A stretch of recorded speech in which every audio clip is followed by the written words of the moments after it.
10 अप्रैल को कैसी रह सकती है बाजार की चाल, लेकिन चलिए सबसे पहले नजर डालते हैं कि आज यानी 6 अप्रैल को कैसा किया बाजार ने प्रदर्शन।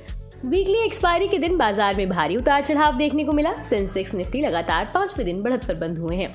आरबीआई पॉलिसी के बाद रियल्टी शेयरों में जोश देखने को मिला है। मिड कैप और स्मॉल कैप शेयरों में भी खरीदारी देखने को मिली है। 6 अप्रैल के कारोबार में ऑटो, फार्मा, मेटल शेयरों में बढ़त रही, वहीं आईटी और एफएमसीजी शेयरों में दबाव रहा। सेंसेक्स 144 अंक चढ़कर 59,833 पर बंद हुआ। वहीं निफ्टी 42 अंक चढ़कर 17,599 पर बंद हुआ है। निफ्टी बैंक 42 अंक चढ़कर 41,041 पर बंद हुआ है। मिड कैप 194 अंक चढ़कर 30,354 पर बंद हुआ है। निफ्टी के 50 में से 30 शेयरों में तेजी रही, वहीं सेंसेक्स के 30 में से 17 शेयरों में बढ़त देखने को मिली है। निफ्टी बैंक के 12 में से 8 शेयरों में तेजी रही। डॉलर के मुकाबले रुपया भी 10 पैसे मजबूत होकर 81.90 के स्तर पर बंद हुआ है। Adani Enterprises, Bajaj Finance, Tata Motors, Bajaj Finserv और सन फार्मा निफ्टी के टॉप गेनर रहे, जबकि HCL Technologies, ONGC, Axis Bank, Tech Mahindra और ICICI बैंक निफ्टी के टॉप लूजर रहे।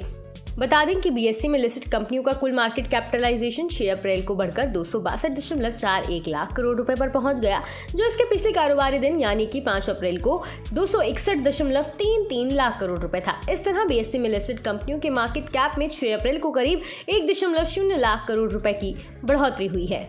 10 अप्रैल को कैसी रह सकती है बाजार की चाल, इस पर शेर खान के जतिन गेड़िया का कहना है कि निफ्टी 6 अप्रैल को फॉलिंग चैनल के ऊपर बंद होने में कामयाब रहा है। ये एक पॉजिटिव संकेत है। डेली बोलिंजर बैंड में संकुचन आ रहा है, जो इस बात का संकेत है कि अब यहां से और तेजी आने की संभावना सीमित है। इसके साथ ही आवरली मोमेंटम इंडिकेटर पर हमें नेगेटिव डाइवर्जेंस भी देखने को मिल रहा है, जो ऊपरी स्तरों पर बाजार में दबाव बनने का संकेत है। पिछले 5 दिनों में 700 अंकों की बढ़त के साथ अब बाजार में एक कंसोलिडेशन की पूरी संभावना है। इस बात के आधार पर लगता है कि अगले कुछ कारोबारी सत्रों में निफ्टी में कंसोलिडेशन देखने को मिलेगा। अगर निफ्टी इस करेक्शन में 17,500 से 17,430 के सपोर्ट जोन की तरफ जाता है तो फिर हमें इस मौके को फ्रेश लॉन्ग के लिए भुनाना चाहिए। वहीं कोटक सिक्योरिटीज के अमोल अठावले का कहना है कि काफी लंबे समय के बाद निफ्टी एक बार फिर से 200 डे SMA हासिल करने के बाद डेली और वीकली चार्ट पर एक बुलिश कैंडल बनाता दिखा है। अब निफ्टी के लिए 17,500 से 17,375 के स्तर पर सपोर्ट दिख रहा है। वहीं ऊपर की तरफ इसके लिए 17,700 से 17,800 के जोन में रेजिस्टेंस दिख रहा है। इस बीच बैंक निफ्टी ने भी वीकली चार्ट पर एक बुलिश कैंडल बनाया है और मजबूती के साथ 50 डे SMA के ऊपर ट्रेड कर रहा है। बैंक निफ्टी के लिए 40,700 या 50 डे SMA का स्तर सपोर्ट लेवल होगा। अगर ये सपोर्ट बना रहता है तो निफ्टी में 41,500 से 41,700 का स्तर भी देखने को मिल सकता है। बता दें कि मनी कंट्रोल पर दिए गए विचार एक्सपर्ट्स के अपने निजी विचार होते हैं। वेबसाइट या मैनेजमेंट इसके लिए उत्तरदायी नहीं है। यूजर्स को मनी कंट्रोल की सलाह है कि कोई भी निवेश निर्णय लेने से पहले सर्टिफाइड एक्सपर्ट की सलाह लें। शेयर बाजार में निवेश से हर कोई अच्छा मुनाफा कमाना चाहता है। अगर आप भी कुछ क्वालिटी स्टॉक्स की तलाश में हैं जिनमें निवेश कर आपको अच्छा रिटर्न मिले तो देखिए ये रिपोर्ट और चुनिए अपना पसंदीदा स्टॉक। नमस्कार, आप देख रहे हैं मनी कंट्रोल हिंदी। निफ्टी 17,775 से 17,550 के अपने अगले रेजिस्टेंस जोन की तरफ बढ़ रहा है। हालांकि मीडियम टाइम फ्रेम में लोअर टॉप्स और लोअर बॉटम्स को अभी छूना बाकी है। इससे बाजार में सीमित तेजी का संकेत मिलता है। शॉर्ट टर्म में निफ्टी को 17,200 पर सपोर्ट मिल सकता है। शॉर्ट टर्म में निवेश के लिए हम आपको ऐसे 3 शेयर्स के बारे में बता रहे हैं जिनमें अच्छा रिटर्न कमाने की गुंजाइश दिख रही है। पहला स्टॉक है यूनियन बैंक ऑफ इंडिया। ये स्टॉक 70.9 से 73 रुपए तक जा सकता है। ये करीब 7.5% का रिटर्न होगा। आपको इस ट्रेड के लिए 63.90 रुपए पर स्टॉप लॉस लगाना होगा। 31 मार्च 2023 को खत्म हफ्ते में वीकली टाइम फ्रेम पर इस स्टॉक ने बुलिश इनफ्लिंग पैटर्न बनाया है। इसे अपने 200 डे EMA पर सपोर्ट हासिल है। PSU इंडेक्स को भी अपने 200 डे EMA पर सपोर्ट हासिल है। काफी गिरने के बाद बैंकिंग सेक्टर में चमक लौट दिख रही है। दूसरा स्टॉक है किर्लोस्कर ऑयल इंजन्स। ये स्टॉक 434 रुपए तक जा सकता है।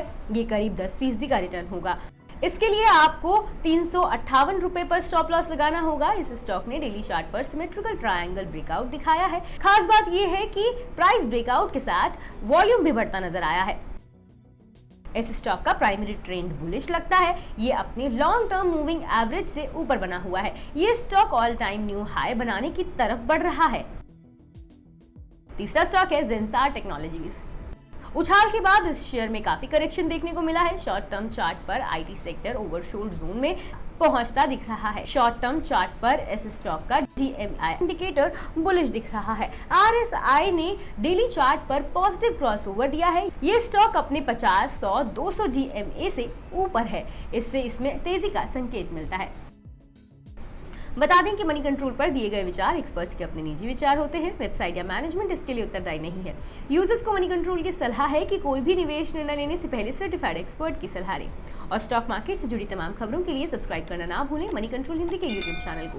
साथ ही साथ बेल आइकन भी जरूर दबाएं ताकि अगली वीडियो का नोटिफिकेशन आपसे मिस ना हो। इसके अलावा आप हमें फेसबुक, इंस्टाग्राम और ट्विटर पर भी फॉलो कर सकते हैं। धन्यवाद।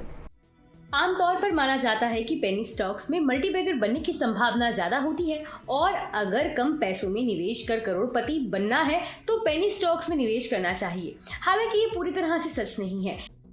एक स्टॉक नेस्ले का है जिसने 181 रुपए के भाव पर निवेश ने निवेशकों को लॉन्ग टर्म में करोड़पति बना दिया है। इस साल की बात करें तो ये 1% से कम चढ़ा है और 6 अप्रैल को ये करीब 82 रुपए से ज्यादा गिरा है।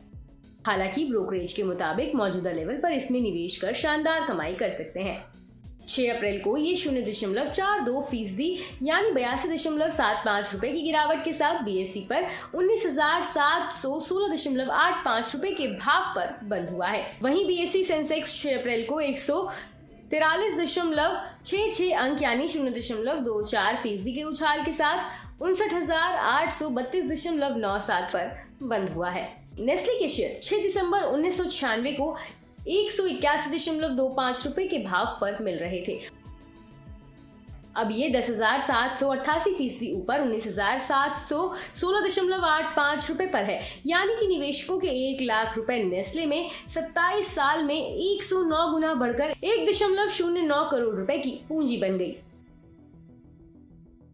कम टाइम फ्रेम की बात करें तो 19 मई 2022 को ये 16,000 रुपए के भाव पे मिल रहा था, जो 1 साल का निचला स्तर है। इसके बाद शेयरों की खरीदारी बढ़ी और 5 महीने में ये 31% चढ़कर 21,053 रुपए पर पहुंच गया, जो इसका रिकॉर्ड ऊंचा स्तर है। हालांकि शेयरों की तेजी यहीं थम गई और फिलहाल ये हाई लेवल से 6% से ज्यादा फिसल चुका है। नेस्ले बूस्ट, किटकैट, मैगी, मंच और नेस्कैफे जैसे दिग्गज ब्रांड नाम के तहत अपने प्रोडक्ट्स की बिक्री करती है। इसके लिए पिछला साल बहुत शानदार रहा। वॉल्यूम और प्राइसिंग के दम पर 2022 में इसका घरेलू रेवेन्यू 14.8% की दर से बढ़ा, जो 10 साल में सबसे ज्यादा रहा। घरेलू brokerage firm BOB capital markets के मुताबिक इसकी वॉल्यूम ग्रोथ के जरिए मार्केट में हिस्सेदारी बढ़ाने की योजना कारगर दिख रही है।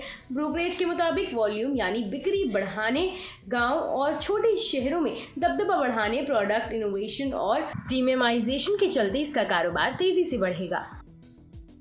इस वजह से ब्रोकरेज ने 22,860 रुपए के टारगेट प्राइस पर खरीदारी की रेटिंग बरकरार रखी है। वहीं KR चौकसी ने 21,805 रुपए के टारगेट प्राइस पर नेस्ले को एक्यूमुलेट की रेटिंग दी है। यूनाइटेड नेशंस जनरल असेंबली ने इस साल 2023 को मोटे अनाजों का वर्ष घोषित किया है और इस फील्ड में नेस्ले पहले से ही है। इसके अलावा नेस्ले ने पहली बार डायरेक्ट टू कंज्यूमर प्लेटफॉर्म शुरू किया है, जिससे भारत में बने इसके प्रोडक्ट सीधे ग्राहकों को ऑफर होंगे। अभी ये सर्विस सिर्फ दिल्ली NCR में ही उपलब्ध है, लेकिन इसे देश के बाकी हिस्सों में भी बढ़ाया जाएगा। ब्रोकरेज के मुताबिक ये सब नेस्ले के कारोबार को मजबूत करेंगे। बता दें कि मनी कंट्रोल पर दिए गए विचार एक्सपर्ट्स के अपने निजी विचार होते हैं। वेबसाइट या मैनेजमेंट इसके लिए उत्तरदायी नहीं है। यूजर्स को मनी कंट्रोल की सलाह है कि कोई भी निवेश निर्णय लेने से पहले सर्टिफाइड एक्सपर्ट की सलाह लें। डू यू नो में आज हम बातचीत करने वाले हैं हर घर का चहेता ब्रिटानिया के बारे में। दरअसल ब्रिटानिया आपको आमतौर पे एक बिस्किट कंपनी लगती होगी, लेकिन ब्रिटानिया एक बिस्किट कंपनी ही नहीं है, बल्कि कन्फेक्शनरी कारोबार में एक काफ़ी बड़ी फूड जाइंट के तौर पे आप इस कंपनी को देख सकते हैं। इस कंपनी की शुरुआत 130 साल पहले हुई थी और करीब 295 रुपए में उस समय पर इस कंपनी की शुरुआत की गई थी। सेंट्रल कोलकाता के एक छोटे से घर में इसकी शुरुआत हुई थी और वहाँ से धीरे धीरे एक्सपैंड करते करते आज इतना बड़ा स्केल आप ब्रिटानिया का देख रहे हैं। ब्रिटिश बिजनेसमैन ने एक स्मॉल हाउस में इस कंपनी की शुरुआत की थी, जिसको धीरे से या फिर बाद में विद टाइम एक्वायर किया गया था गुप्ता ब्रदर्स की तरफ से, और इस कंपनी का नाम बन गया था VS ब्रदर्स। लेकिन विद टाइम इस कंपनी में मल्टीपल चेंजेस हुए ओनरशिप को लेकर, जिसके बाद और फेरबदल हुआ और एक ऐसा भी समय आया 1979 में, जबकि नेबिस्को ब्रांड जो ओरियो के एक संस्थापक के तौर पे जानते हैं, जिनको आप ओरियो बिस्किट को अगर आप जानते हैं तो वो नेबिस्को की ब्रांड रहे हैं, उन्होंने इस कंपनी को एक्वायर कर लिया था। एक मेजर स्टेक, करीब 27-28% के आसपास स्टेक वो इस कंपनी के अंदर ओन करते थे। लेकिन जो एग्जिस्टिंग प्रमोटर है वाडिया ग्रुप ने, उन्होंने करीब 1990 में इस कंपनी को एक्वायर किया। तो आप अंदाजा लगा लिए करीब 3 दशक से ज्यादा का हिस्सा जो है वो एग्जिस्टिंग प्रमोटर्स के पास इस कंपनी का है। इसके अलावा एक और इंटरेस्टिंग फैक्ट ये भी है कि वर्ल्ड वॉर 2 जब हुआ था तो इस कंपनी को एक ऑफिशियल पार्टनर के तौर पर चुना गया था। जो ये कंपनी जो सैनिक थे उनको फूड बिस्किट्स प्रोवाइड कराती थी, जो कि उनके आगे के लिए कामकाज करते थे। तो एक बड़ा इंटरेस्टिंग फैक्ट ये भी है कि आर्मी को भी ये कंपनी सप्लाई करती थी वर्ल्ड वॉर 2 के अंदर। इसके अलावा बॉर्बन बिस्किट अगर आप खाते हैं तो आप उसकी हिस्ट्री में ये भी जान लें, करीब 7 दशक पहले यानी 67 ईयर्स पहले ये बॉर्बन बिस्किट की शुरुआत हुई थी और तब से ये हमारी टेबल पर है। और ब्रिटानिया केक जो कि हर घर चहेता है, वो भी करीब 6 दशक पहले यानी कि 60 साल पहले उस ब्रिटानिया केक की शुरुआत हुई थी, जिसको आप और हम आमतौर पे जानते हैं। इतना ही नहीं, कंपनी को 95% से ज्यादा रेवेन्यू जो है वो बिस्किट कारोबार से आता है और बाकी कारोबार जो है वो करीब 5% के आसपास का हिस्सा कंपोजिट करते हैं। मैरी बिस्किट जो कि कंपनी का एक बड़ा फेमस बिस्किट है, वो 1874 में उसकी शुरुआत हुई थी। लंदन बेकरी पीक फार्म्स ये वो कंपनी है जिसने उस बिस्किट की शुरुआत की थी। और ये एक इंटरेस्टिंग फैक्ट ये भी है कि जो ग्रैंड डचेस है मारिया और साथ साथ ड्यूक ऑफ एडिनबर्ग, उन दोनों की शादी के उपलक्ष्य में या उसकी खुशी में इस बिस्किट को नाम दिया गया था। और तब से बिस्किट धीरे धीरे करके फेरबदल हुए और आज हम इसको मारी गोल्ड के तौर पे भी जानते हैं। कुछ और इंटरेस्टिंग फैक्ट में 2016 एक ऐसा साल था जबकि ब्रिटानिया गुड डे देश का दूसरा सबसे ज्यादा बिकने वाला बिस्किट बन गया था। और उस समय पर करीब 30 करोड़ बिस्किट के packets per month good day के बिकते थे। और एक और इंटरेस्टिंग फैक्ट ये भी है, जिस गुड डे की मैं बात कर रहा हूं वो करीब 36 साल पहले ब्रिटानिया ने उसकी शुरुआत की थी। तो इस तरह के इंटरेस्टिंग फैक्ट देश की one of the largest food company या फिर बिस्किट कंपनी ब्रिटानिया के बारे में आए कुछ और फैक्ट लेकर आते रहेंगे।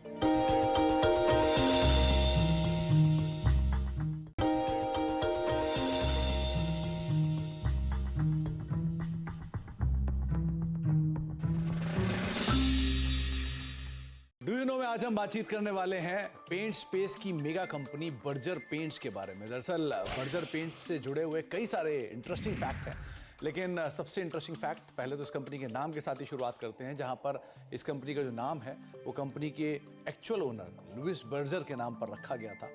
262 साल पहले इस कंपनी की शुरुआत हुई थी और ये कंपनी जर्मनी से शुरू हुई थी और धीरे धीरे मल्टीपल एक्विजिशंस और मर्जर्स के थ्रू होते होते यहाँ तक की स्थिति में पहुंची है। इसके अलावा कुछ इंटरेस्टिंग फैक्ट में ये भी है कि ये दुनिया की 14वीं सबसे बड़ी पेंट कंपनी है, एशिया की 4थी सबसे बड़ी पेंट कंपनी है और भारत की दूसरी सबसे बड़ी पेंट कंपनी के तौर पर शुमार है। और करीब 15 से लेके 20% के आसपास का मार्केट शेयर अपने स्पेस के अंदर कमांड करती है। हालांकि जो लीडर है उसका हाफ मार्केट शेयर है, लेकिन फिर भी कंपनी का एक स्ट्रॉन्ग मार्केट शेयर अभी भी कमांड करती है।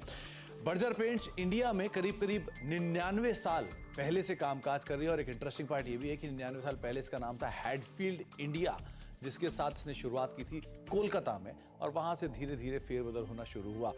Hero MotoCorp, royal Enfield, Ashok Leyland, Tata Motors, TVS, Yamaha, साथ ही साथ hero group, Honda group, Bajaj group, ये सब वो ग्रुप्स हैं जो कि बर्जर पेंट का पेंट यूज करते हैं और अलग अलग व्हीकल्स जो हैं कंपनी के वो इन प्रोडक्ट बर्जर के प्रोडक्ट्स के जरिए आप मार्केट में देख भी पा रहे हैं। साथ ही साथ एक इंटरेस्टिंग फैक्ट ये भी है कि एक समय पर बर्जर पेंट्स को श्री विजय माल्या ओन करते थे, जबकि उनके फादर मिस्टर विठल माल्या ने मल्टीपल एक्विजिशंस के थ्रू इस कंपनी को भी एक्वायर कर लिया था। और लेटर ऑन कंपनी ने या फिर विजय माल्या साहब ने इस कंपनी को एक अच्छे हैंडसम प्रॉफिट के साथ करीब $66 मिलियन के प्रॉफिट के साथ इस कंपनी को एग्जिस्टिंग प्रमोटर्स को बेचा। तो ऐसे मल्टीपल एक्विजिशंस एंड टेकओवर्स पिछले 99 साल की हिस्ट्री में बर्जर पेंट्स के अंदर आपने देखे हैं। साथ ही साथ बर्जर पेंट के साथ कुछ और इंटरेस्टिंग तथ्यों में से ये बांग्लादेश की सबसे पुरानी और साथ साथ सबसे बड़ी पेंट कंपनी के तौर पर शुमार है और करीब 50% से ज्यादा का मार्केट शेयर ये पेंट स्पेस में बांग्लादेश के अंदर कमांड करती है। एक इंटरेस्टिंग फैक्ट ये भी है कि नाइजीरियन स्टॉक एक्सचेंज पर पहली पेंट कंपनी अगर कोई लिस्ट हुई थी तो वो थी बर्जर पेंट्स और ये करीब 50 साल पहले नाइजीरियन स्टॉक एक्सचेंज पर लिस्ट होने वाली पहली पेंट कंपनी बनी थी। तो कुछ interesting fact Berger paints related, लेकिन सबसे रोचक तथ्य कि ये दुनिया की 14वीं, एशिया की 4थी और भारत की दूसरी सबसे बड़ी पेंट कंपनी है। तो कुछ interesting fact Berger paints related, आगे भी कुछ और फैक्ट लेकर आते हैं।